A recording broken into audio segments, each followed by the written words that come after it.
આ દિનેશભાઈના પ્રસંગ એટલે આપણે હાજર ના હોય બને નહીં. જય જલારામ. પેલા જય જલારામ. જય. આજે શું પ્રસંગ છે એ કહી દો. આજે મારા દીકરાની સગાઈનો પ્રસંગ છે. બરાબર.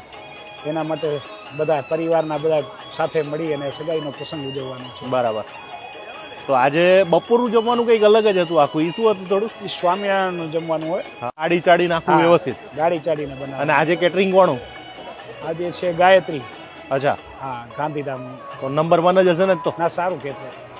આજે દિનેશભાઈના ઘરે તો 28 વર્ષ પછી આજે પ્રસંગ આવ્યો છે. સાચી વાત ને? દિનેશને ત્યાં પોતાનો પહેલો પ્રસંગ. હા, પ્રસંગ હોય ત્યારે મોકટેલ તો હોય એટલે મોકટેલ થી શરૂઆત કરવાની. પહેલા તો સૂપ થી શરૂઆત. Broccoli almond soup. અમારા દુબઈના સાથીદાર હરિભાઈ, ચલો.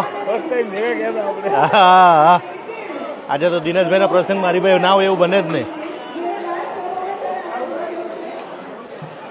સૂપ થી શરૂઆત કરી. પ્રસંગમાં પાણીપુરી. જો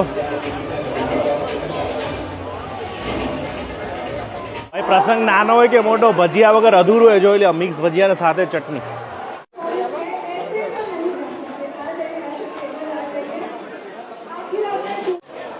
ઇટાલિયન કાઉન્ટરની અંદર મસ્તીના જોરદાર પિઝા.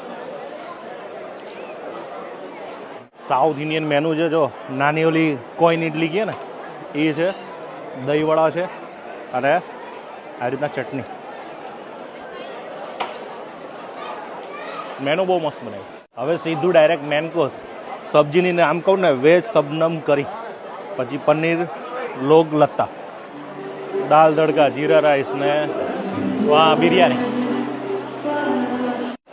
આ છે ગાયત્રી કેટરર્સના માલિક. ભાઈ, જોરદાર તમારું જમણવાર હો ભાઈ. અને સર્વિસ, કારણ કે જમણવારની અંદર સ્પેશિયલ સર્વિસ એ જ મેન હોય છે. અને ખડે પગે કચ્છમાં તો તમારું નંબર 1 ઉપર છે ભાઈ.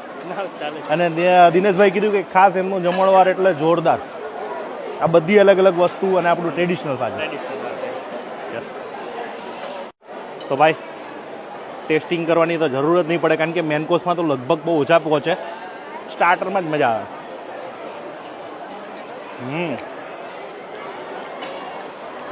સ્વીટ છે, કોકોનટ ટેન્ડર. મજા આવી યાર. દિનેશભાઈનો પ્રસંગ એટલે ખૂબ મજા આવી. સગાઈની અંદર આવો કહેવાય ને કે પ્રોગ્રામ એ અદ્ભુત હતો. કચ્છની અંદર કચ્છી માળું કહેવાય ને, બહુ જ પ્રેમાળ અને ખવડાવવામાં કોઈ બાકી ના રાખે એવા છે કે ઠક્કર દિનેશભાઈ.